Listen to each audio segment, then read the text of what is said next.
আমি দারচিনি, লবঙ্গ, এলাচ, জায়ফল, জয়িত্রী, স্টার অ্যানিস আর নিয়েছি কাজু বাদাম, ধনে, জিরে আর কারি পাতা ড্রাই রোস্ট করে মিক্সি বাটিতে পাউডার করে নিয়েছি।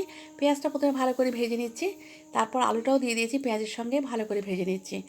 এখন আমি এর মধ্যে দিয়ে দিচ্ছি আদা রসুন বাটা, এই যে দেখুন দিয়ে দিলাম টমেটো, দিয়ে ভালো করে কষিয়ে নিচ্ছি। কষানোর পর দিয়ে দিচ্ছি হলুদের গুঁড়ো আর পরিমাণ মতো লাল লঙ্কার গুঁড়ো দিয়ে দিলাম। তারপর দিলাম বানিয়ে রাখা মশলা বেশ কিছুটা দিয়ে দিলাম, দিয়ে ভালো করে কষিয়ে নিয়ে চিকেনের পিসগুলো দিয়ে দিলাম। চিকেনের পিসগুলো 10 মিনিট নুন মাখিয়ে রেখেছিলাম। তারপর এটা দিয়ে ভালো করে কষিয়ে 5-7 মিনিটের মতো ঢাকনা দিয়ে দেবো। ঢাকনা খুলে ফিরে এসেছি, কষানো ভালো করে হয়ে গেছে। এখন দিয়ে দিচ্ছি পরিমাণ মতো জল, তারপর একটু নুনটা দিয়ে দেবো, দিয়ে আবারও ঢাকনা দেবো 10 মিনিটের মতো। ফিরে এসেছি, একটু ধনে পাতা কুচি দিয়ে দিলাম, আরও একটু বানিয়ে রাখা মশলা দিলাম, ব্যাস একটু নাড়াচাড়া করে দিলাম। এখন আমি ভাতের সঙ্গে পরিবেশন করে দিচ্ছি। এই যে আমার গ্রেভি চিকেন বানানো হয়ে গেছে। তো কেমন হয়েছে আমার গ্রেভি চিকেন জানাবেন।